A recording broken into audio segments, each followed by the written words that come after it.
Hello guys, स्वागत है आपका हमारे YouTube चैनल पर। आज से हमारे YouTube चैनल पर यूपीएसआई 2020 का बैच स्टार्ट हो चुका है, जहां पर आपको हर एक सब्जेक्ट, चाहे वो आपका मैथ हो, रीजनिंग हो, हिंदी हो या फिर जीके में, जैसा कि आप जानते हैं जीके, जीएस, मूल विधि और संविधान पूछा जाएगा।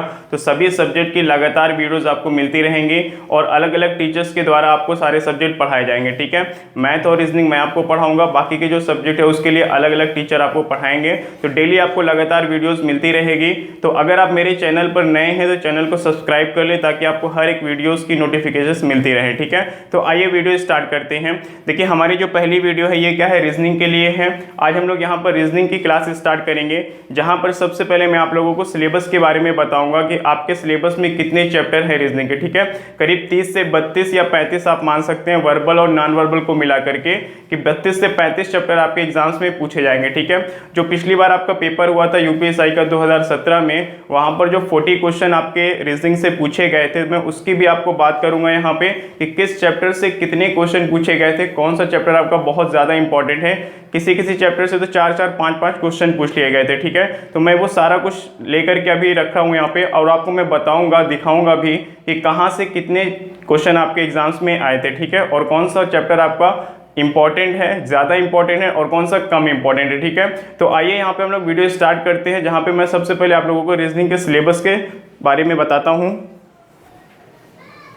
तो आइए देखते हैं। सबसे पहले यहाँ पे देखिए क्या है, वर्बल रीजनिंग हमने लिया है, जहाँ पे पहला चैप्टर आपका देखिए क्या है, फैमिली रिलेशन है, coding, decoding, direction and distance, दिशा और दूरी हो जाएगा, लाइन एंड सीटिंग अरेंजमेंट यानी कि क्रम परीक्षण, वेन डायग्राम, वेन आरेख हो जाएगा, अल्फाबेट टेस्ट यानी कि वर्णमाला परीक्षण, number, alphabet and later series, संख्या श्रेणी और अक्षर श्रेणी, पजल टेस्ट, एनालॉजी, सदृश्यता, और यहाँ पे क्या है, क्लासिफिकेशन है, इसको आप ऑड मैन आउट भी बोलते हैं क्लासिफिकेशन को। उसके बाद देखिए आपका calendar, clock, dice, cube and cuboid, word formation, input output, और उसके बाद क्या है, इनइक्वालिटी। ठीक है, अभी मैंने इतने ही चैप्टर लिखे, इसके बाद बाकी के चैप्टर्स में लिखने वाला हूँ। अब देखिए सबसे जो इंपॉर्टेंट बात है वो ये कि इनमें से सबसे ज़्यादा इंपॉर्टेंट चैप्टर आपका कौन सा है। ठीक है, तो आइए देखते हैं। देखिए पिछली बार क्या है, आपका फैमिली रिलेशन से 2 क्वेश्चन पूछे गए थे, और उसके बाद अगर हम बात करें कोडिंग डिकोडिंग की, तो यहाँ पर देखिए कितने आपके 3 क्वेश्चन पूछे गए थे। और अगर डायरेक्शन एंड डिस्टेंस की बात करें तो यहाँ से आपके 5 क्वेश्चन पूछे गए थे डायरेक्शन एंड डिस्टेंस से। ठीक है, थर्ड चैप्टर क्या आपका सिटिंग अरेंजमेंट है, सिटिंग एंड लाइन अरेंजमेंट, यहाँ से आपके 2 क्वेश्चन पूछे गए थे पिछली बार 2017 में, और वेन डायग्राम से भी आपके 2 क्वेश्चन आए थे। और उसके अलावा देखिए क्या, अल्फाबेट टेस्ट से पिछली बार कोई क्वेश्चन नहीं आया था। Number series, letter series and alphabet series से आपके कुल मिलाकर के 2 क्वेश्चन आपके यहाँ से बने थे। ठीक है, उसका पजल टेस्ट से कोई क्वेश्चन नहीं पूछा गया था। एनालॉजी से आपके कितने 2 क्वेश्चन पूछे गए थे, और यहाँ से क्लासिफिकेशन से आपके यहाँ पे 5 क्वेश्चन पूछे गए थे। ठीक है, देखिए आप जानते हैं कि एनालॉजी और क्लासिफिकेशन क्या है, कुछ चैप्टर तो नहीं है, ये कोडिंग डिकोडिंग का ही एक पार्ट है। ठीक है, तो कोडिंग डिकोडिंग अगर आपने पढ़ लिया है तो आप ये दोनों चैप्टर आसानी से कर पाएंगे। ठीक है, अगर हम बात करें कोडिंग डिकोडिंग की, 3 क्वेश्चन आपके डायरेक्ट कोडिंग डिकोडिंग से पूछे गए थे, और 5, 2, 7 क्वेश्चन यहाँ से, यानी कि अगर आप कोडिंग डिकोडिंग चैप्टर पढ़ लेते हैं तो 10 क्वेश्चन आपके वहीं से बन जाएंगे। ठीक है, चलिए अब 10 क्वेश्चन का मतलब आप जानते हैं कि कितना, 40 क्वेश्चन में से 10 क्वेश्चन आपके एक ही चैप्टर से आ रहे हैं, मतलब कि 25% क्वेश्चन आपका एक ही चैप्टर से कोडिंग डिकोडिंग से पूछा जा रहा है ना। तो यहाँ पे क्या करना है आपको, कोडिंग डिकोडिंग बहुत ही इंपॉर्टेंट चैप्टर है, इसको आपको किसी भी हालत में मिस नहीं करना है। ठीक है, बहुत अच्छे से पढ़ना है इसको। अब देखिए आगे चलते हैं, यहाँ पे calendar, clock, dice and cube and cuboid से आपका कोई क्वेश्चन नहीं पूछा गया था। वर्ड फॉर्मेशन से आपके देखिए एक क्वेश्चन आया था यहाँ पे, शब्द निर्माण से, जहां पर आपसे कहा जाता है, कोई शब्द दिया जाता है और कहा जाता है कि इनमें से कौन शब्द बनेगा या फिर नहीं बनेगा। 2 तरीके के क्वेश्चन बनते हैं वहां पे। इनपुट आउटपुट से आपके देखिए 3 क्वेश्चन पूछे गए थे, सभी सेट में, जितने भी सेट हुए थे सब सेट में 3 क्वेश्चन इनपुट आउटपुट का था वहां पे। ठीक है, इनइक्वालिटी से कोई क्वेश्चन नहीं आया था। ठीक है, चलिए अब इसको हम लोग टोटल कर लेते हैं कि कितने क्वेश्चन यहाँ पे हो रहे हैं। तो 3, 2, 5, 5, 10, 2, 12, 12, 2 कितना हो जाएगा, 14, 14, 2, 16, 16 और 2 कितना, 18, 18 और 5 कितना, 23 यानी कि 23, 23 और 3 कितना हो जाएगा, 26 और 1 27। ठीक है, इतने में से आपके कितने क्वेश्चन पूछे गए थे, 27 क्वेश्चन पूछे गए थे। इसके बाद जो चैप्टर है उसके भी मैं बात करने वाला हूं, तो वहां पर आपके कितने क्वेश्चन हो जाएंगे, बचे क्वेश्चन आपके उस चैप्टर से आ जाएंगे, सॉरी आगे का जो सिलेबस है वहां से आ जाएगा। ठीक है, चलिए आगे का सिलेबस देखते हैं। इसके बाद आइए आगे का सिलेबस देखते हैं। तो यहाँ पर 17 चैप्टर मैंने आपको पहले बता दिया है, जहाँ से 27 क्वेश्चन आपके बने थे, ठीक है। उसके बाद देखिए यहाँ पर क्या है, सिलॉजिज्म, ठीक है, जो का अर्थ होता है न्याय वाक्य होता है। इसके अंतर्गत 3 चैप्टर आपके पूछे जाते हैं। फर्स्ट आपका होता है स्टेटमेंट एंड कंक्लूजन, हिंदी में आप इसे कथन और निष्कर्ष कहेंगे। सेकंड आपका होता है स्टेटमेंट एंड अजम्पशन, ठीक है, हिंदी में आप कथन एवं पूर्वानुमान बोलेंगे। थर्ड पार्ट आपका यहाँ पे देखिए होता है स्टेटमेंट एंड आर्गूमेंट, यानी कि कथन और तर्क, ठीक है। तो इन सारे चैप्टर से मिला करके आपके टोटल कितने 6 क्वेश्चन यहाँ से बने थे, ठीक है। इस पूरे पार्ट से आपका 6 क्वेश्चन बना था, जिसको हम लोग 3 अलग अलग पार्ट में पढ़ेंगे। उसका देखिए आपका डिसीजन मेकिंग था, डिसीजन मेकिंग से आपके 3 क्वेश्चन आए थे पिछली बार 2017 में। उसके बाद अगला चैप्टर आपका क्या है, लॉजिकल सीक्वेंस ऑफ वर्ड है, शब्दों का तार्किक क्रम, ठीक है। फिर आपका यहाँ पे क्या है, मैथमेटिकल ऑपरेशन, गणितीय संक्रिया, find the missing numbers and letters, ठीक है, यानी कि लुप्त संख्या और अक्षर को ज्ञात करना। और उसके बाद क्या है आपका एज प्रॉब्लम, यानी कि आयु संबंधी, ठीक है। ये आपके टोटल 23 चैप्टर कहाँ से लिए गए हैं, वर्बल रीजनिंग से लिए गए हैं। इसके बाद देखिए यहाँ पे क्या हो जाएगा आपका 27, तो मैंने पहले क्वेश्चन बताया था 6 और 3 9 क्वेश्चन, और आप यहाँ पे ऐड कर लीजिए 27 और 3 9 कितना हो जाएगा आपका 36 हो जाएगा, ठीक है। आइए इसके बाद देखते हैं नॉन वर्बल में आपका क्या क्या चैप्टर पूछे जाएंगे। आइए नॉन वर्बल का सिलेबस देखते हैं। तो पहला चैप्टर देखिए यहाँ पे क्या 6 से 7 चैप्टर आपके दिए गए हैं, जहां से आपके क्वेश्चन पूछे जाएंगे। पहला चैप्टर वाटर इमेज है, यानी कि जल प्रतिबिंब। दूसरा क्या है यहाँ पे देखिए मिरर इमेज, दर्पण प्रतिबिंब। पेपर फोल्डिंग, यानी कि कागज को मोड़ना। पेपर कटिंग, कागज को काटना। उसका देखिए कंप्लीट द फिगर, आकृति पूर्ति, यानी कि आकृति को पूरा करना। हिडन फिगर, यानी कि छिपी हुई आकृति या सन्निहित आकृति ज्ञात करना। और क्या है यहाँ पे डॉट सिचुएशन, यानी कि बिंदु स्थिति, ठीक है। तो पिछले साल की अगर हम बात करें, जो 2017 में आपका पेपर हुआ था, तो वहां पे बिंदु स्थिति से 3 क्वेश्चन आपके पूछे गए थे, ठीक है। तो अगर यहां से क्वेश्चन आपके नहीं थे, तो 3 क्वेश्चन अगर हम इसमें ऐड करें, देखिए कितना हो जाता है 39 हो जाता है, ठीक है। तो 39 क्वेश्चन आपके हो गए। एक क्वेश्चन एक्चुअली मुझे मिल नहीं पाया है कि वो किस चैप्टर से पूछा गया था। मैंने अभी थोड़ी देर पहले देखा था पिछली प्रीवियस ईयर का क्वेश्चन पेपर, तो वहां पे 39 क्वेश्चन मुझे मिल पाए थे, एक क्वेश्चन नहीं मिल पाया था, वो भी इन्हीं में से किसी चैप्टर से पूछा गया होगा, ठीक है। तो हो सकता है कुछ चैप्टर ऐसे भी मैंने यहाँ पे लिखे थे जहां से क्वेश्चन मैंने बताया कि नहीं पूछा गया है, लेकिन कई सेट हुए थे वहां पर, ठीक है। तो हर एक सेट में जरूरी नहीं कि इन्हीं चैप्टर से पूछा गया हो, किसी दूसरे सेट में किसी और भी चैप्टर से पूछा गया हो, ठीक है। तो जिस चैप्टर को मैंने बताया कि यहाँ से क्वेश्चन नहीं पूछा गया है, तो इसका मतलब ये नहीं है कि वो आप नहीं पढ़ेंगे, वो इंपॉर्टेंट नहीं है, ठीक है। ये भी जरूरी तो नहीं है कि पिछली बार जहां से पूछा गया था जिस चैप्टर से आपका क्वेश्चन, उसी चैप्टर से इस बार भी पूछा जाएगा, ठीक है। तो सिलेबस में जितने भी चैप्टर है, हमें सारे चैप्टर पढ़ने हैं, ठीक है। हर एक चैप्टर अपने आप में इंपॉर्टेंट है, लेकिन होता क्या है कि कोडिंग डिकोडिंग वगैरह हो गया, blood relation, direction and distance, ये सब चैप्टर थोड़ा सा बहुत ही ज्यादा इंपॉर्टेंट हो जाते हैं। यहाँ से करीब आपके 25 से 30% आपके क्वेश्चंस यहीं से पूछ लिए जाते हैं, ठीक है। तो ये बहुत ज्यादा इंपॉर्टेंट है। बाकी के जो चैप्टर्स है वो भी इंपॉर्टेंट है, उसको भी हम लोग पढ़ेंगे, ठीक है। तो उम्मीद करता हूँ आपको सिलेबस सारा सब कुछ अच्छे से समझ में आ गया होगा। अब देखिए हमारा जो टारगेट है यूपीएससी 2020 का, वो क्या है 40 आउट ऑफ 40 है, ठीक है। अब देखिए कहने की बात ये है कि कहते तो सब है कि 40 आउट ऑफ 50, ठीक है, यानी कि 40 में से 40 नंबर लाना टारगेट तो सबका है, ठीक है। लेकिन यहाँ पर देखिए क्या है, कोई ये नहीं बताता आपको कि कैसे आपको पढ़ना है वहाँ पे, ठीक है। तो मैं थोड़ी देर इस पे चर्चा करने वाला हूँ कि आपको कैसे पढ़ना है, ठीक है। अक्सर देखिए वीडियो क्या होता है, लोग कहते हैं कि वीडियो पूरा देखिए, वीडियो को लाइक करिए, शेयर करिए, चैनल को सब्सक्राइब करिए, आपके 40 में से 40 आ जाएंगे, ठीक है, टारगेट पूरा हो जाएगा। देखिए टारगेट ऐसे पूरा नहीं होता है, ठीक है। आप कोई भी चैप्टर देखें, जो कि आज मैं यहाँ पे ब्लड रिलेशन से आप पे स्टार्ट करने वाला हूँ रीजनिंग, तो आप कोई भी चैप्टर देखें, चैप्टर को देखने के बाद आप उसको लाइक करें, शेयर करें या फिर सब्सक्राइब करें या ना करें, ठीक है। लाइक करना जरूरी नहीं है, शेयर करना जरूरी नहीं है, सब्सक्राइब करना भी जरूरी नहीं है, लेकिन प्रैक्टिस करना आपको बहुत ज़्यादा ज़रूरी है, ठीक है। आप वीडियो देखने के बाद पूरा वीडियो देखिए, देखने के बाद आप उसकी प्रैक्टिस करिए। आपके पास जो भी बुक है, सभी बुक अपने आप में अच्छी होती है, आप उस बुक से वही चैप्टर खोलिए जो मैंने अभी पढ़ाया यहाँ पे आपको, और उसको क्या करें, प्रैक्टिस करें। जितनी ट्रिक्स मैंने बताए, फॉर्मूले बताए, उन सारे ट्रिक्स और फॉर्मूले को आप एक पेपर में नोट कर लीजिए। वीडियो देखने के टाइम पे साथ में नोट्स लेकर के रखें, ठीक है, उसको नोट करें, और उसी फॉर्मूले से, उसी ट्रिक से बाकी के क्वेश्चन भी जो आपके बुक में दिए गए हैं होने वाले हैं, ठीक है। तो उसी ट्रिक को वहां पर भी अप्लाई करें, और कम से कम डेली टारगेट बना करके चलें। डेली 20 से 25 क्वेश्चन आप डेली मैथ के, रीजनिंग के सॉल्व करेंगे ही करेंगे अपने बुक से, यानी कि वीडियो के अलावा, ठीक है। तभी जब आपकी प्रैक्टिस होगी, तभी आपके 40 आउट ऑफ 40 आ पाएंगे, ठीक है। अगर कोई ये कहता है कि मेरी वीडियो देख लीजिए पूरी, 40 में से 40 नंबर आ जाएंगे, तो पूरे यूट्यूब में उससे बड़ा बेवकूफ कोई नहीं है, ठीक है। वीडियो देखने से 40 आउट ऑफ 40 नहीं होता है, ठीक है, प्रैक्टिस करने से होता है। तो आपको यहाँ पे मैंने क्या बताया, प्रैक्टिस करना है। प्रैक्टिस जब तक आप नहीं करेंगे, वीडियो कितना भी देखें, डेली आप 10 वीडियो देखें रीजनिंग की, 10 वीडियो मैथ की डेली आप देख लीजिए, लेकिन अगर आप प्रैक्टिस नहीं करेंगे तो आप 40 में से 40 कभी नहीं पा सकते हैं, ठीक है। प्रैक्टिस बहुत ही मस्ट है, यहाँ पे प्रैक्टिस आपको हर हाल में करना है और डेली टारगेट बना करके चलना है कि स्टार्टिंग में आपके 25 क्वेश्चन रीजनिंग से और 25 क्वेश्चन मैथ से आप घर पर अपनी बुक से सॉल्व करेंगे ही करेंगे, ठीक है। और सॉल्व कहाँ से करेंगे, यहाँ वहाँ से नहीं करना है, ठीक है। जैसे कि मैंने आज आपको यहाँ पे ब्लड रिलेशन पढ़ा दिया है, ठीक है। ब्लड रिलेशन के आप बुक उठाइए, ब्लड रिलेशन चैप्टर खोलिए, वहां से 25 क्वेश्चन आप सॉल्व कर लीजिए, ठीक है। 2-3 टाइप के क्वेश्चन बनते हैं, हर एक टाइप से करीब 8-8 क्वेश्चन अगर आप सॉल्व करेंगे तो 8 3 24 यानी कि 25 क्वेश्चन का टारगेट आपका पूरा हो जाएगा। मैथ में मैंने जैसे कि आपको परसेंटेज पढ़ा दिया है, तो परसेंटेज से आप क्या करें, 25 क्वेश्चन सॉल्व कर लें, ठीक है।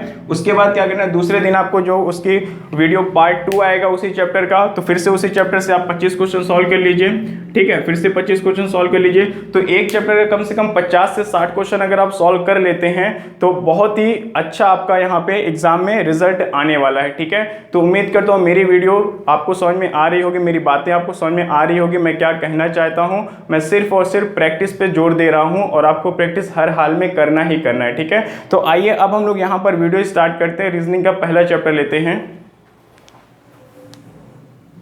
तो आइए स्टार्ट करते हैं। रीजनिंग का पहला चैप्टर आपका यहाँ पे क्या है, फैमिली रिलेशन या फिर ब्लड रिलेशन, ठीक है। हिंदी में आप इसे क्या कहेंगे, परिवार संबंधी प्रश्न कहेंगे, ठीक है, या फिर रक्त संबंध भी कहेंगे, ठीक है। देखिए इसमें बेसिकली आपके 3 टाइप के क्वेश्चन बनते हैं। पहली टाइप आपके यहाँ पे क्या होती है, लॉन्ग क्वेश्चन, ठीक है। सेकंड टाइप आपके यहाँ पे क्या है, शॉर्ट क्वेश्चन है। एंड थर्ड क्या है यहाँ पे, इक्वेशन बेस्ड क्वेश्चन यानी कि समीकरण पर आधारित प्रश्न, ठीक है।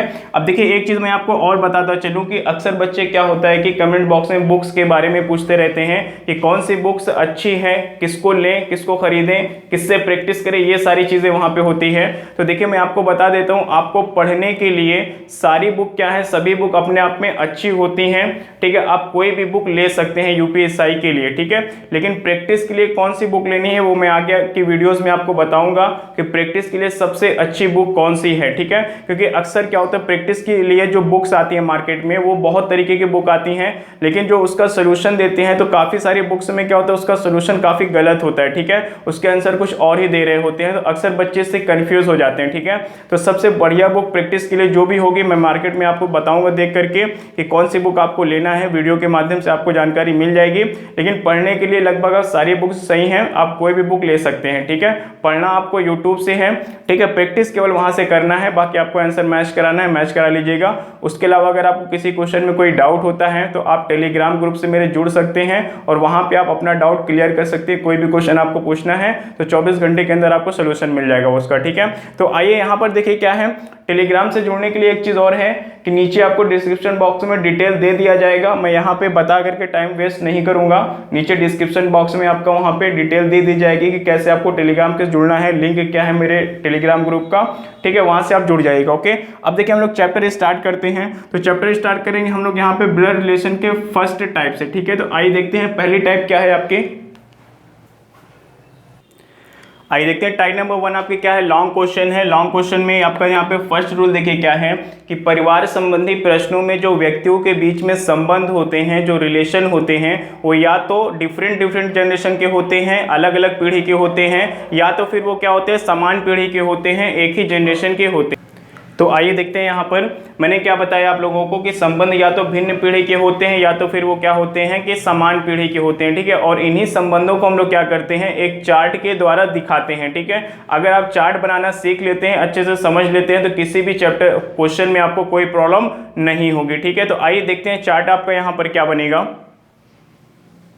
आइए देखते हैं चार्ट यहाँ पे क्या बनेगा। जैसे कि मान लेते हैं कि ए कोई व्यक्ति है, ठीक है, ए यहाँ पर क्या है, कोई व्यक्ति है। और एक चीज और ध्यान दीजिएगा, इस चैप्टर में व्यक्ति का मतलब मेल नहीं होता है और ना ही फीमेल होता है। व्यक्ति का मतलब होता है कि ह्यूमन, ठीक है, वो मेल भी हो सकता है और फीमेल भी हो सकता है, ठीक है। तो ए कोई व्यक्ति है, चाहे ये मेल हो या फीमेल हो, तो उसकी जो, अगर मान लेते हैं कि ये मेल है तो उसकी पत्नी, अगर ये फीमेल मान लीजिए तो इसका पति, ठीक है। इसका मेल यानी कि पति या पत्नी क्या होते हैं उसी जनरेशन में, यानी कि पहले जनरेशन के व्यक्ति हैं, ये एक ही जनरेशन में रहेंगे। और इसके अलावा इसके भाई बहन, ठीक है, चाहे वो रियल ब्रदर सिस्टर हो या फिर उनके कजिन हो, ठीक है, सगे भाई बहन और या फिर उसके यहाँ पे क्या हो कजिन हो, ये सब क्या होंगे सेम जनरेशन में आएंगे, यानी कि पहली पीढ़ी में ही आएंगे, ठीक है। अब देखिए दूसरी पीढ़ी में कौन कौन से लोग आते हैं, तो दूसरी पीढ़ी में अगर हम बात करें तो सबसे पहले इनके माता पिता यानी कि इनके पेरेंट्स आएंगे और उसके अलावा इनके चाचा चाची, ठीक है। देखिए चाचा चाची का मतलब यहाँ पर ये हुआ कि जिन्हें हम अंकल या आंटी बुला सकते हैं, चाहे वो चाचा चाची हो, उसके बाद आपका मामा और मामी भी हो सकते हैं, ठीक है, मामा मामी हो गए, मौसा और मौसी हो जाएंगे, उसके अलावा आपके बुआ एंड फूफा हो जाएंगे, ठीक है, जिन्हें हम इंग्लिश में अंकल या आंटी बुलाते हैं। वो सब क्या होते हैं हमारे सेकंड पीढ़ी में, यानी कि मम्मी पापा यानी कि पेरेंट्स के साथ वहां पे सेकंड जनरेशन में हम उनको रखते हैं, ठीक है। अब देखिए उसके बाद थर्ड जनरेशन में कौन से लोग आते हैं, 4 लोग आते हैं। पहले तो आपका दादा दादी और फिर नाना और नानी, ठीक है। तो मैंने आपको क्या बताया, पहली पीढ़ी में व्यक्ति और उसके जो भी पार्टनर है, चाहे वो पति हो या पत्नी हो, और उसके अलावा भाई बहन एंड कजन क्या होंगे फर्स्ट जनरेशन में होंगे। सेकंड जनरेशन में माता पिता के साथ साथ अंकल और आंटी होंगे, ठीक है। थर्ड जनरेशन में आपके ग्रैंडफादर ग्रैंड मदर और उसके बाद आपका यहाँ पे नाना और नानी, ये चारों लोग वहाँ पे थर्ड पीढ़ी में हो जाएंगे, ठीक है। तो इस चार्ट को अगर आप समझ जाते हैं तो यहाँ पे क्या करना है आपको, आगे कोई भी प्रॉब्लम क्वेश्चन में नहीं होगी, ठीक है। और एक दूसरी बात यहाँ पर ये है, नोट में लिख लीजिएगा उसको, कि अगर किसी भी व्यक्ति का पता चलता है कि वो मेल है, ठीक है, तो मेल को हम लोग किससे दिखाएंगे, यहाँ पे अगर वो मेल है तो उसको हम लोग प्लस से दिखाएंगे, अगर वो फीमेल है, ठीक है, फीमेल है तो उसको हम लोग क्या दिखाएंगे, माइनस से दिखाएंगे, ठीक है।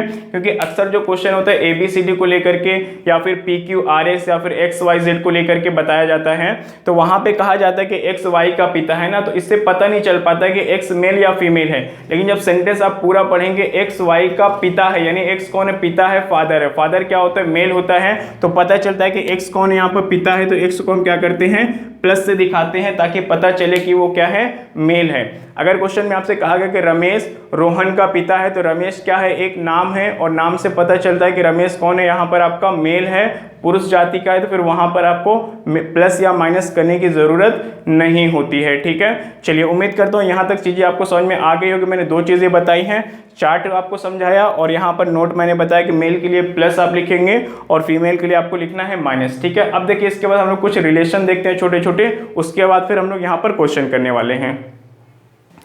आइए देखते हैं रूल नंबर 1 में क्या रिलेशन लिखा। रिलेशन का मतलब वो आपका संबंध, ठीक है। देखिए पहला संबंध यहाँ पे क्या है कि ए भाई है बी का, ठीक है। देखिए एक तरीके से अगर आप देखें तो ये क्या है, एक छोटे छोटे सेंटेंस मैंने लिखे हैं कि ए भाई है बी का, सी पिता है डी का, एक्स माँ है वाई की, आर बेटा है क्यू का, एम दादा है एन का, और यहाँ पर लिखा गया आपका कि आर पोता है किसका, एस का, ठीक है। अब देखिए यहाँ पर क्या है, इस सेंटेंस को क्या होगा यहाँ पे कि इस सेंटेंस में क्या है कि दो व्यक्तियों के बीच के रिलेशन को आपको बताया गया है। इसके बाद आपको जो क्वेश्चन पूछा जाता है वहां पर इसी तरीके के छोटे छोटे 5 या 6 सेंटेंस, कभी कभी 4 सेंटेंस को मिला करके एक क्वेश्चन बना दिया जाता है, ठीक है। जहां पर 5 या 6 व्यक्ति होते हैं, एक ही परिवार के सदस्य होते हैं और उनके बीच के जो रिलेशंस हैं उनको वहां पर बताया जाता है, ठीक है। तो हम उस तरीके के क्वेश्चन को तभी सॉल्व कर पाएंगे जब हम किन्हीं 2 व्यक्तियों के बीच के रिलेशन को समझ पाएंगे, चार्ट पर बना पाएंगे, तभी हम 4 या 5 लोगों के रिलेशन को बना पाएंगे, ठीक है। तो मैंने यहाँ पे छोटे छोटे रिलेशंस लिए हैं, यानी कि सेंटेंस में 2 व्यक्तियों के बीच के रिलेशन को दिखाया है। तो आइए इसको चार्ट पे बना करके देखते हैं कि कैसे इसको बनाना है, ठीक है।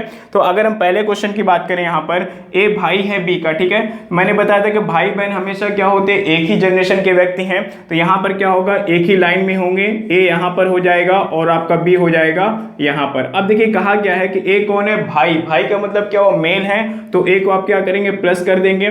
क्या इस सेंटेंस से कहीं से भी ये पता चल रहा है कि बी का जो जेंडर है क्या वो पता चल रहा है, नहीं पता चल रहा है, ठीक है। बी उसकी बहन भी हो सकती है और बी उसका भाई भी हो सकता है। तो बी के बारे में हमें कोई जानकारी नहीं दी गई है, तो इसको हम ना तो प्लस करेंगे और ना ही माइनस करेंगे। ए को हम प्लस दिखाएंगे क्योंकि वो कौन है, भाई है, ठीक है।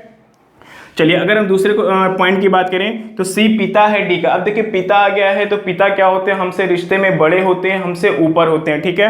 तो हम क्या करेंगे, सी को यहाँ पर क्या करेंगे, सेकंड पॉइंट में सी को ऊपर रखेंगे और किसका पिता है, डी का पिता है, तो डी को हम नीचे रखेंगे, ठीक है, क्योंकि एक जनरेशन का गैप है, तो इसको ऐसे बनाएंगे। अब देखिए मेल यहाँ पर कौन है, सी, क्योंकि ये कौन है, पिता है, तो इसको क्या करेंगे, हम मेल कर देंगे। और डी उसकी बेटी भी हो सकती है, उसका बेटा भी हो सकता है, तो डी को हम ना तो मेल करेंगे और ना ही फीमेल, यानी कि ना तो प्लस दिखाएंगे और ना ही माइनस दिखाएंगे। अब बात करते हैं हम लोग यहाँ पर तीसरे पॉइंट की, जहां पर कहा गया आपसे कि x माँ है y की, तो फिर से वही चीज है, x कौन है, माँ है, बड़े है रिश्ते में तो ऊपर रहेगी और माँ होने की वजह से माइनस, और किसकी माँ है, y की, तो y के बारे में कोई पता नहीं चल रहा है कि वो मेल है या फीमेल है, इसलिए हम इसको y को ना तो प्लस करेंगे और ना ही माइनस करेंगे। ठीक है, 3 पॉइंट सबको क्लियर हो गया होगा। अब हम लोग बात करते हैं चौथे पॉइंट की, जहां पे कहा गया है कि p कौन है, बेटा है किसका, q का। ठीक है, तो चौथे पॉइंट में आपसे कहा गया है कि p कौन है, बेटा है, तो बेटा है तो प्लस कर दीजिए किसका बेटा है, q का। ठीक है, यानी कि q उसके पेरेंट में से कोई एक होगा, या तो पिता या तो माँ। ठीक है, तो q को हम कहाँ पे रखेंगे, इस बार q ऊपर रखेंगे, और इस बार आपका q के बारे में जेंडर आपको नहीं बताया गया है कि q का जेंडर क्या है, उसकी माँ है या उसके पिता है। ठीक है, देखिए यहाँ पे क्या था, आपके पेरेंट्स का जेंडर बताया गया था, बच्चे का नहीं बताया गया था दूसरे और तीसरे पॉइंट में। इसमें चौथे पॉइंट में क्या कहा गया है, पेरेंट्स का जेंडर नहीं बताया गया है, आपको यहाँ पर उसके बच्चे का जेंडर बताया गया है कि वो बेटा है या बेटी है। ठीक है, अब आते हैं हम लोग अगले पॉइंट में, जहां पर कहा गया है, अब देखिए एक चीज और है, अगर आपसे कहा जाता है कि p बेटी है q की, तो आप यहाँ पे p माइनस कर देते और यहाँ पे q कर देते, ये भी हो सकता था। ठीक है, बेटी के लिए माइनस हो जाएगा। चलिए अगले पॉइंट में आते हैं, जहां पे कहा गया कि m कौन है, दादा है, किसका दादा है, n का दादा है, तो m दादा है तो दादा है तो ऊपर ही रहना है उसको, तो m को आप यहाँ रखेंगे प्लस, और किसका दादा है, देखिए यहाँ पे m दादा है n का, तो क्या आप इसको ऐसे बनाएंगे, क्या m दादा है n का, तो क्या इसको ऐसे बनाएंगे, ऐसे नहीं बनाएंगे, ऐसे बनाएंगे तो पता चलेगा कि m पिता है n का। ठीक है, दादा का मतलब ये हुआ कि दादा कहाँ पे है, तीसरी जनरेशन का व्यक्ति है, और n उसका या तो पोता होगा या तो पोती होगी, तो ये क्या है, पहले जनरेशन का व्यक्ति है। ठीक है, तो यहाँ पर हमें क्या करना है कि बीच में जो सेकंड जनरेशन है वो आपको नहीं बताया गया है, तो उसके लिए हम यहाँ पे क्या करेंगे, गैप छोड़ेंगे। ठीक है, और यहाँ पे किसका दादा था, ये n का दादा था, तो n को हम यहाँ पे रखेंगे। ठीक है, एक बार फिर से समझिए, m कौन है, दादा है, किसका दादा है, n का, तो n पहली जनरेशन का व्यक्ति है और m तीसरी जनरेशन का व्यक्ति है। दूसरी जनरेशन के व्यक्ति के बारे में आपके यहाँ पे चर्चा नहीं हुई है, तो इसके लिए हम यहाँ पर गैप छोड़ के रखेंगे। अब देखिए दूसरी बात यहाँ पर यह है कि अगर m दादा है तो जो दादा का रिश्ता होता है वो आपके पिताजी की तरफ से होता है, तो मतलब कि आप इसको प्लस कर सकते हैं क्योंकि m का कोई बेटा होगा और उसका बच्चा कौन है, n है, यानी कि बेटी या बेटा जो भी होगा n होगा, तभी क्या होगा, m इसका दादा हो पाएगा। ठीक है, अगर बात करें यहाँ पे नाना की, अगर कहा जाता है कि m नाना है n का, तो जो नाना और नानी का जो रिश्ता होता है वो आपके मम्मी की तरफ से होता है, तो यहाँ पर हम माइनस कर देते। ठीक है, कि m की कोई बेटी है और उसकी संतान कौन है, n है, तो m वहाँ पर नाना हो जाता है। ठीक है, तो यहाँ पर आपको वहाँ पे नाना के लिए माइनस करके दिखाना होता है। ठीक है, चलिए अगले पॉइंट की अगर बात करें तो कहा गया r पोता है किसका, s का पोता है, ये पॉइंट हम लोग यहाँ पर बना लेते हैं, पोता है किसका, s का। इस बार r यानी कि पहले जनरेशन का आपको जेंडर बताया गया है, r क्या है, पोता है, किसका पोता है, s का पोता है, यानी s उसके या तो दादा होंगे या तो दादी होंगी, तो s आपको रखना है तीसरी जनरेशन में। ठीक है, अब देखिए यहाँ पर फिर से आप प्लस करेंगे क्योंकि कहा गया है कि पोता है। ठीक है, पोता का मतलब क्या हुआ कि ये दादा या दादी होंगे, मतलब कि पिता की तरफ से आपका रिलेशन है, तो यहाँ पर क्या हो जाएगा, r प्लस होगा, सेकंड जनरेशन में जो व्यक्ति होगा वो भी प्लस होगा, और s का जेंडर हमें नहीं पता है, ये प्लस भी हो सकता है और आपका माइनस भी हो सकता है। ठीक है, तो उम्मीद करता हूँ ये 6 पॉइंट आपको समझ में आ गए होंगे। हम लोग आगे बढ़ते हैं और अगले 2-4 पॉइंट और देखते हैं। आइए देखते हैं आगे। यहाँ पर मैंने 6 पॉइंट आपको बता दिए थे। 7वां पॉइंट देखिए, यहाँ पे कहा गया है कि जी नानी है आर की। अब देखिए आप इसको आसानी से बना सकते हैं, जी कौन है यहाँ पर, नानी है तो माइनस कर दीजिए, और किसकी नानी है, आर की, तो आर क्या है, पहली जनरेशन का व्यक्ति है, और चूंकि नानी है तो मम्मी की तरफ से रिलेशन होता है, तो सेकंड जनरेशन आपका क्या हो जाएगा, महिला हो जाएगा। ठीक है, अगला पॉइंट देखते हैं, के नाती है एम की। ठीक है, तो यहाँ पे देखिए कहा गया है पहले जनरेशन के बारे में बताया गया, के कौन है, नाती, यानी कि प्लस हो जाएगा, नतनी माइनस हो जाता है। ठीक है, और नाती यानी कि नानी नाती का रिलेशन वहां पे तो मम्मी की तरफ से होगा, तो सेकंड जनरेशन में जो व्यक्ति आएगा वो माइनस रहेगा, और किसकी नतनी है यहाँ पे, सॉरी नाती है एम की, तो एम आपको कहाँ पे, यहाँ पे बना देना है। ठीक है, देखिए पहले पॉइंट में आपसे कहा गया है यहाँ पे तीसरे जनरेशन के आपका जेंडर बताया गया है, पहले जनरेशन का जेंडर नहीं बताया गया था, यहाँ पर पहले जनरेशन का जेंडर बताया गया है, तीसरे का नहीं बताया गया है। ठीक है, और सेकंड जनरेशन का जो जेंडर है वो दादा दादी, पोता पोती, या फिर नानी नाना, नतनी और नाती के वहाँ से क्या होता है रिश्ते से आपको यहाँ पे ये चीज़ें अंडरस्टूड होती हैं। आप समझ सकते हैं कि जब भी दादा दादी, पोता और पोती की बात करेगा तो यहाँ पर प्लस आएगा क्योंकि पिता की तरफ से रिलेशन होता है। अगर बात होती है नानी, नाना, और नतनी और नाती की तो बात यहाँ पे क्या होती है, मम्मी की तरफ से ये रिलेशन बनते हैं, तो यहाँ पे आपको माइनस कर देना है। ठीक है, तो यहाँ तक आप लोग को समझ में आ गया होगा, आप इसको नोट कर लीजिए। अब देखिए हम लोग यहाँ पे जो सबसे इंपॉर्टेंट पॉइंट है हमारा 9th एंड 10th उसकी बात करने वाले हैं। ठीक है, 9th में कहा गया है कि वाई क्या है, दामाद है, किसका दामाद है, जेड का दामाद है। ठीक है, देखिए y अगर यहाँ पे दामाद है तो y को क्या करेंगे, दामाद का मतलब कि मेल होता है, प्लस कर दीजिए। ठीक है, और z का दामाद है तो कुछ लोग इसको ऐसे बना देते हैं कि z क्या है, पिता समान है, तो इसको z को यहाँ रख देंगे। ठीक है, तो ऐसे नहीं बनेगा, ऐसे ये क्या है, पूरी तरीके से गलत है, ये ऐसे नहीं होता है। ठीक है, देखिए इसको आप कैसे बनाएंगे, सबसे पहले देखिए क्या y अगर दामाद है z का, तो दामाद क्यों है। ठीक है, दामाद क्यों है, क्योंकि Z की कोई बेटी होगी। ठीक है, जब तक Z की बेटी नहीं होगी तब तक Y उसका दामाद नहीं हो सकता है। ठीक है, तो Z की बेटी कहाँ पे, इस प्रकार से होगी, यानी कि उसके नीचे वाले जनरेशन में माइनस हो जाएगा। अब क्या करना है आपको, यहाँ पे चूंकि दामाद है तो इसकी बेटी की शादी हुई है। ठीक है, इसकी बेटी की शादी हुई है, किससे हुई है, Y से हुई है, तो Y को हम यहाँ रखेंगे और Y दामाद है तो प्लस करेंगे। अब हमारा ये जो चार्ट बना है ये 100% सही है, इसको कोई गलत नहीं कर सकता है। ठीक है, Z के लिए हम ना तो प्लस करेंगे और ना ही माइनस करेंगे, क्यों, क्योंकि Z उसका ससुर भी हो सकता है और सास भी हो सकती है, मेल फीमेल दोनों हो सकते हैं, 50-50% चांस है, इसलिए इसको ना तो हम प्लस करेंगे और ना ही हम इसको माइनस करेंगे। ठीक है, Z की एक बेटी है जिसकी शादी Y से हुई है, तो Y क्या हो जाएगा, Z का दामाद हो जाएगा। ठीक है, और दूसरी चीज आप इसको ध्यान दीजिएगा, जब भी हस्बैंड वाइफ के रिलेशन की बात होती है इसको हम लोग इस तरीके से डबल बॉन्ड से दिखाएंगे, बाकी सबको हम लोग क्या करते हैं, सिंगल बॉन्ड से दिखाएंगे। जैसे कहा गया है कि ए भाई है बी का, तो इसको सिंगल बॉन्ड से दिखा दीजिए। ठीक है, तो उम्मीद करता हूँ यहाँ तक आपको समझ में आ गया होगा, ये बहुत ही इंपॉर्टेंट पॉइंट था आपका। अगला पॉइंट देखिए क्या, इसी प्रकार से क्यू बहू है एस की। ठीक है, क्यू यहाँ पे देखिए कौन है, बहू है। क्यू बहू क्यों है, इसलिए है क्योंकि एस का कोई बेटा होगा। ठीक है, जब तक एस का बेटा नहीं होता है तब तक क्यू उसकी बहू कैसे हो सकती है। ठीक है, एस का जो बेटा है उसकी शादी किससे हुई है, क्यू से हुई है, तो यानी कि क्यू पता चल रहा है कौन है यहाँ पर, महिला है, क्योंकि उसकी बहू भी है तो महिला हो जाएगी। इसके बेटी की शादी हुई है क्यू के साथ, इसलिए क्यू कौन है, इसकी बहू हो जाएगी। तो ये आपका जो चार्ट बना है ये 100% आपका सही है, इसको कोई गलत नहीं कर सकता है। ठीक है, एक्चुअली यहाँ पर क्या हो जाएगा, यहाँ तक आपको सारी चीजें समझ में आ गई होगी। चार्ट कैसे बनाना है, किन्हीं दो व्यक्तियों के बीच के रिलेशन को कैसे दिखाना है, ये सारी चीजें मैंने आपको बता दी हैं। अब हम लोग सीधे आते हैं क्वेश्चन पे। ठीक है,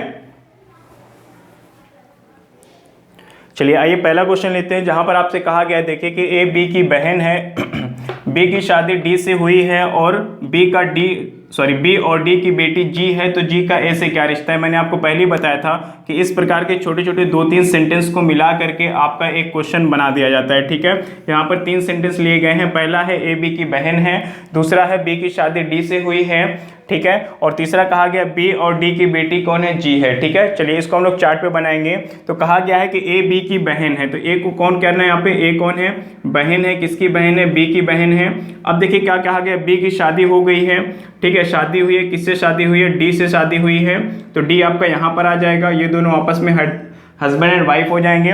फिर कहा गया बी और डी की एक बेटी है जी। ठीक है, तो अब जी को चाहे हम इसके नीचे बना दें या फिर इसके नीचे बना दें, क्योंकि दोनों की वो बेटी है। ठीक है, तो चलिए इसको इसके नीचे बना देते हैं, बेटी है तो माइनस कर देते। ओके, अब आपसे कहा गया है कि जी का ए से क्या रिश्ता है। आपका क्वेश्चन है यहाँ पर कि जी का ए से क्या रिश्ता है। अब देखिए एक चीज यहाँ पर ध्यान दीजिएगा, बहुत ही इंपॉर्टेंट पॉइंट है, अक्सर यहीं पे बच्चों से गलती हो जाती है। आपको करना क्या होता है कि जिसके साथ का लगा होता है उसको देखना होता है कि वह कौन है। ठीक है, क्वेश्चन पूछने का मतलब आपका ये हुआ, अगर इसको और हम थोड़ा सा सिंपल फॉर्म में लिखें तो लिखेंगे जी कौन है ए का या फिर ए की, जो भी। ठीक है ना, तो यहाँ पे इतने आसान लैंग्वेज में क्वेश्चन आपका नहीं बनता है, आपसे यही पूछा जाता है हमेशा कि जी का ए से क्या रिश्ता है, लेकिन उसका मतलब हुआ कि जी कौन है ए का, यानी जिसके साथ का लगा होता है उसको आपको देखना होता है कि वह कौन है। ठीक है, तो यहाँ पर आपको देखना है कि जी कौन है ए का। कभी कभी आपसे क्वेश्चन में ये पूछा जाता है जी और ए के बीच क्या रिश्ता है। ठीक है, जी और ए के बीच, जी और ए के बीच और लगा करके देता है, तब वहां पर आपको क्या करना होता है, दोनों रिश्तों को आपको बताना होता है, जैसे कि पिता पुत्र, माँ बेटी, ऐसे वहां पे आपका आंसर आता है। ये जब भी का लगा करके देता है तो वहां पर एक ही रिश्ता आता है। जैसे यहाँ पर आपका इस क्वेश्चन की अगर हम बात करें तो जी का ए से क्या रिश्ता है, तो देखिए यहाँ पे क्या हो जाएगा, जी का ए से यहाँ पर जो रिश्ता है चूंकि बी और डी का आपका जेंडर कंफर्म नहीं हो पाया है इस क्वेश्चन से, तो जी का ए से जो रिश्ता है, अगर मान लेते हैं कि बी कौन है यहाँ पर मेल है, तो मेल का यानी कि पिता की बहन है, तो ये क्या होगा बुआ भतीजी का रिलेशन होगा, मतलब कि आपका आंसर क्या आ जाएगा यहाँ पे भतीजी आ जाएगा। ठीक है, अगर हम बी को मेल मानेंगे तो भतीजी आंसर आएगा, अगर बी को हम फीमेल मानेंगे तो माँ की बहन यानी कि भांजी आपका आंसर आ जाएगा। ठीक है, तो वहाँ पे क्या होता है, जब भी इस तरीके से दो आंसर आते हैं तो ऑप्शन में कोई एक ही दिया होता है। जैसे कि इस क्वेश्चन का देखिए ऑप्शन आपको दिया गया था, बहन दिया है, चचेरी बहन दिया है, बेटी दिया है और भतीजी दिया है। ठीक है, भांजी नहीं है वहाँ पे, भतीजी है। तो इस तरीके के जब भी क्वेश्चन पूछे जाते हैं तो उनमें क्या होता है कि दो आंसर तो आते हैं लेकिन ऑप्शन में कोई एक ही आपको मिलता है, एक नहीं मिलता है। ठीक है, तो जो आपको ऑप्शन में दिया जाएगा उसको आपको टिक कर देना होता है। कभी कभी ऑब्लिक करके दे देता है भतीजी और यहाँ पे भांजी ऑब्लिक करके दे देता है, तो फिर वही आपको कर देना है। ठीक है, क्योंकि जेंडर कंफर्म दो ही जेंडर आपके होते हैं, एक होता है मेल और एक होता है फीमेल। ठीक है, तो अगर जेंडर कंफर्म नहीं है तो दो रिलेशन निकलना संभव है। ठीक है, तो ऑप्शन के वहां पे हेल्प से हम उसको सही ऑप्शन टिक कर पाएंगे कि कौन सा इसका सही आंसर होगा। ठीक है, अगर आपसे यहां पर यह पूछा जाता कि ए का जी से क्या रिश्ता है, क्वेश्चन दोनों तरीके से बनते हैं। ए का जी से क्या रिश्ता है, तो ए कौन होती, इसको हम मेल मानते तो ये क्या होती, बुआ हो जाती, और इसको फीमेल मानते तो ये मौसी हो जाती। ठीक है, तो ए का जी से क्या रिश्ता है ये पूछा जाता तो आपका आंसर आता है बुआ या मौसी। ठीक है, अगर आपसे ये कहा जाता कि जी और ए, या फिर ये कहा जाए कि ए और जी में क्या रिश्ता है, जब और लगा के पूछा जाता है तो दोनों की बात हो रही है, तब आप वहां पे क्या करेंगे, इसको मेल मानेंगे तो बुआ भतीजी आपका रिलेशन होगा, सॉरी आंसर होगा। अगर आप इसको फीमेल मानेंगे तो मौसी और भांजी आपका आंसर हो जाएगा। ठीक है, तो क्वेश्चन तीन प्रकार से पूछे जाते हैं। का लगा करके जब भी पूछा जाता है तो दोनों तरफ से रिश्ते पूछे जाते हैं, और अगर और लगा करके पूछा गया है तो फिर आपका वहां पे एक आंसर आ जाता है। ठीक है, तो आगे मैं इस चीज को और डिटेल में बात करने वाला हूं। लेते हैं सेकेंड क्वेश्चन यहां पर।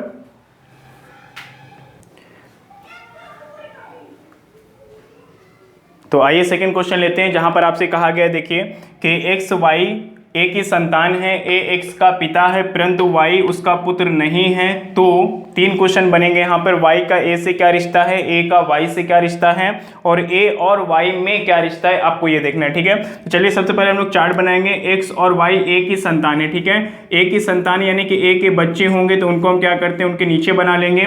फिर कहा गया ए एक्स का पिता है, यानी कि ए का जेंडर आपको बताया गया है पिता हो जाएगा, परंतु वाई उसका पुत्र नहीं है। अब देखिए संतान तो है लेकिन पुत्र नहीं है, मतलब क्या होगा कि पुत्री हो जाएगा।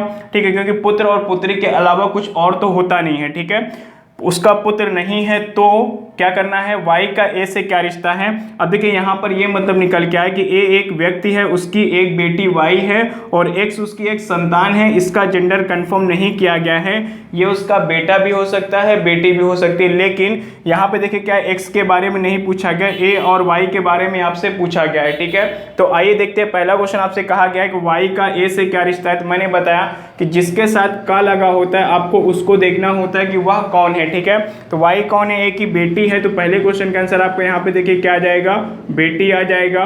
ठीक है, सेकंड क्वेश्चन में कहा गया ए का वाई से क्या रिश्ता, यानी कि ए कौन है वाई का, तो ए कौन है वाई का, यहाँ पे पिता हो जाएगा, तो सेकंड क्वेश्चन में आपका आंसर हो जाएगा पिता। ठीक है, चलिए अब देखते हैं यहाँ पे क्या होगा। तीसरा क्वेश्चन कहा गया है कि ए और वाई में क्या रिश्ता है, और लगा करके आपसे पूछा गया है। तो जब भी और लगा करके पूछता है तो बात दोनों की हो रही है, यानी कि दोनों के बारे में पूछा गया है। तो ए और वाई क्या है, यहाँ पे पिता और पुत्री है। ठीक है, यहाँ पे क्या आंसर आप देंगे, पिता और पुत्री। ठीक है, तो आपका आंसर यहाँ पे क्या हो जाएगा, पिता और पुत्री हो जाएगा। तो किसी भी क्वेश्चन में इस तरीके के तीन क्वेश्चन आपसे पूछे जा सकते हैं, तीन तरीके से क्वेश्चन, या तो पहले व्यक्ति का दूसरे व्यक्ति से रिश्ता पूछा जाएगा, या तो दूसरे व्यक्ति का पहले व्यक्ति से रिश्ता पूछा जाएगा, या फिर पहले और दूसरे व्यक्ति दोनों का आपसे रिश्ता पूछा जाएगा। ठीक है, तो ये तीनों क्वेश्चन मैंने आपको बता दिए हैं, इसी प्रकार के क्वेश्चन एग्जाम्स में आते हैं। तो उम्मीद करता हूँ आपको ये वीडियो पसंद आई होगी। अगर आपको वीडियो पसंद आई है तो जैसे भी आपको वीडियो लगी आप कमेंट बॉक्स में जरूर लिखें।